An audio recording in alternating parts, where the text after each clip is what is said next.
नमस्कार, मी डॉक्टर मनोज कोळंबे.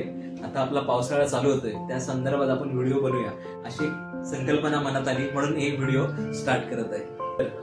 आता पावसाळा चालू झाला आहे तर साथीचे रोग येणारच. साथीचे रोग आपल्याला होऊ नये यासाठी आपण स्वतःची, आपली आणि आपल्या प्रियजनांची काळजी घेतली पाहिजे. साथीचे आजार म्हणजे वॉटरबॉर्न डिसीज, म्हणजे जे आजार पाण्याने होतात. नंबर 1, सर्वात प्रथम पाणी गरम करून थंड केलेलं पाणी पिणं.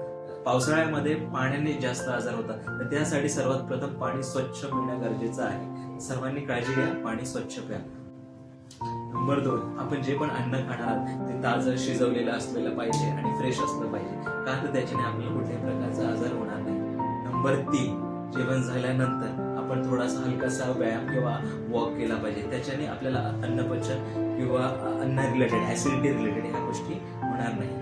नंबर 4, पावसाळ्यामध्ये ओले कपडे घालू नका, याच्याने शरीराचे स्किन डिसीज हे होणारच. तर त्यासाठी आपण स्वच्छ आणि सुती कपडे घालणं गरजेचं आहे.